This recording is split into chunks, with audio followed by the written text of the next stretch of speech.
Okay नमस्कार मरমৰ ছাত্ৰ ছাত্ৰীসকল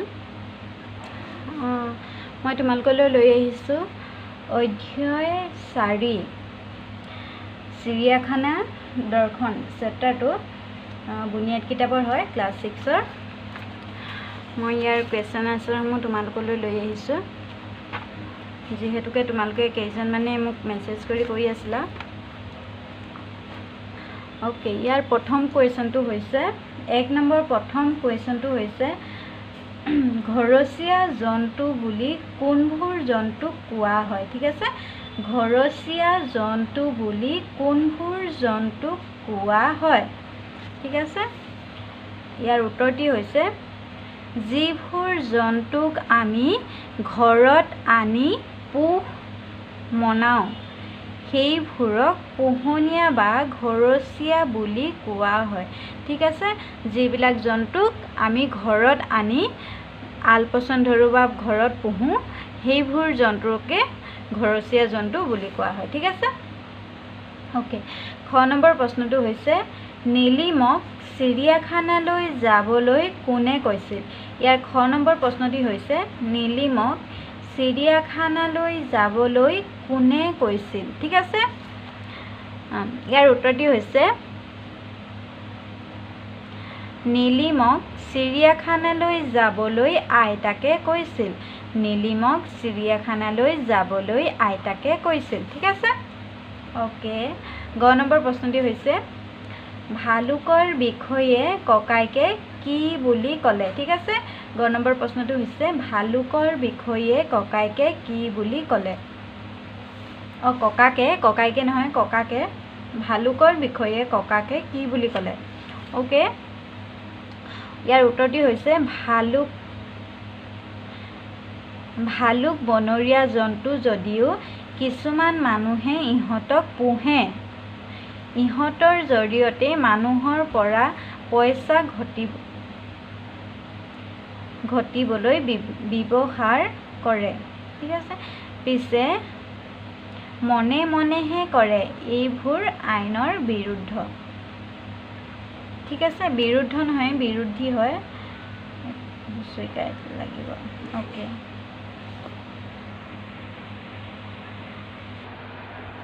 ओके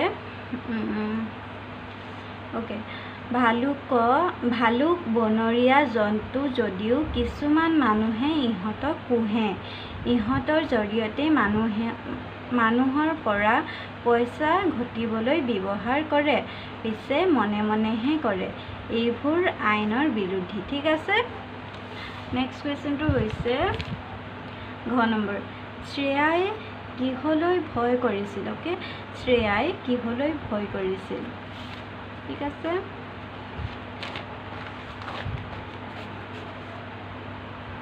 ইয়াৰ উত্তৰটি হৈছে শ্ৰেয়াই সিংহলৈ ভয় কৰিছিল কালৈ ভয় কৰিছিল সিংহলৈ ভয় কৰিছিল ওকে নেক্সট কোৱেশ্চনটো হৈছে জন্তু আমাৰ কি কামত আহে জন্তু আমাৰ কি কামত আহে ঠিক আছে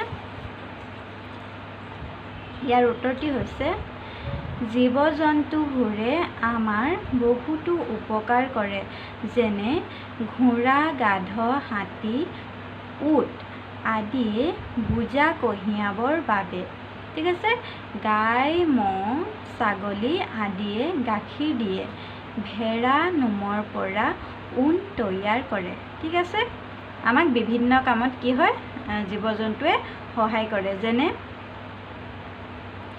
জীৱ জন্তুবোৰে আমাৰ বহুত উপকাৰ কৰে যেনে ঘোঁৰা গাধ হাতী উট আদিয়ে বোজা কঢ়িয়াবৰ বাবে ঠিক আছে গাই ম'হ ছাগলী আদিয়ে গাখীৰ দিয়ে ভেড়াৰ নোমৰ পৰা ঊণ তৈয়াৰ কৰে ওকে নেক্সট কুৱেশ্যনটো হৈছে প্ৰথম জন্তু ৰখা গঁৰালবোৰ কেনেকুৱা ঠিক আছে জন্তু ৰখা গঁৰালবোৰ কেনেকুৱা ইয়াৰ উত্তৰটি হৈছে জন্তু ৰখা গঁৰালবোৰৰ ভিতৰত বহুত মুকলি ঠাই য'ত জন্তুবোৰ খুব ভালকৈ ঘূৰি পকি হাবিত থকাৰ নিচিনাকৈ থাকিব পাৰে। ঠিক আছে, জন্তু ৰখা গঁৰালবোৰৰ ভিতৰত বহুত মুকলি ঠাই য'ত জন্তুবোৰে খুব ভালকৈ ঘূৰি পকি হাবিত থকাৰ নিচিনাকৈ থাকিব পাৰে। ঠিক আছে, কুৱেশ্যন এতিয়া ক নম্বৰ কুৱেশ্যনসমূহ সম্পূৰ্ণ হৈ গ'ল। গতিকে ইয়াৰ 2 নম্বৰ প্ৰশ্নটো হৈছে, এয়া তোমালোকে চাই ল'বা। ঘৰত থকা জন্তু কি বুলি কৈছে, ইয়াত ওপৰত দিয়া হৈ আছে, তোমালোকে জাষ্ট ঘৰত থকা জন্তু ঘৰচীয়া, ঠিক আছে, এইবিলাক পাই যাবা। তলত দিয়া বাক্যসমূহ উত্তৰ এটা শব্দ লিখা, উত্তৰ এটা শব্দ লিখা। ইয়াত উত্তৰবিলাক দিয়া হৈ আছে, তোমালোকে অকল জাষ্ট বাছি লিখিব লাগে। বনত থকা জন্তু, এই বনৰীয়া, ঠিক আছে। ঘাঁহ খোৱা প্ৰাণী, তৃণভোজী, এইটো তৃণভোজী, এনেকৈ কৰিবা। ইয়াৰ 3 নম্বৰ প্ৰশ্নটি হৈছে, কিহে কেনেধৰণে মাত জানানে? কিহে কেনেদৰে মাতে জানানে? কিহে কেনেধৰণে মাতবিলাক মানে চবৰে, ঠিক আছে, এইবিলাক। আৰু ভাবি লৈ কোৱা, আমি কোনবোৰ জন্তুৰ গাখীৰ খাওঁ? গৰু, ছাগলী, ম'হ। বনৰীয়া জন্তু কোনবোৰ?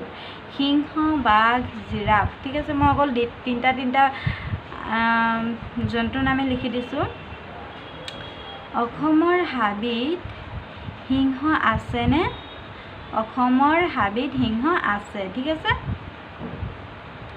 অসমৰ কোনখন হাবিত পৃথিৱীৰ বিখ্যাত আৰু কিয় বিখ্যাত? অ'কে, নেক্সটটো হৈছে, এইকেইটা তুমি নিজে কৈ চাবাচোন, যদি নোৱাৰা মোক মেছেজ কৰিবা, কমেণ্টত জনাবা। এইটো 5 নম্বৰটো হৈছে ভুল নে শুদ্ধ লিখা, ঠিক আছে। এয়া চিৰিয়াখানাত থকা আটাইবোৰ জন্তু ভাৰতৰ, ঠিক আছে, ভুল। কাৰণ আমাৰ চিৰিয়াখানাত বাহিৰৰ পৰা জীৱ জন্তু আনি থৈ দিছে, গতিকে এইটো উত্তৰটো হৈছে ভুল। সকলো জীৱ জন্তু আমাৰ মিত্ৰ, ঠিক আছে, এইটো ভুলেই হ'ব। সকলো জীৱ জন্তু আমাৰ মিত্ৰ নহয়, কিন্তু চিৰিয়াখানাত থকা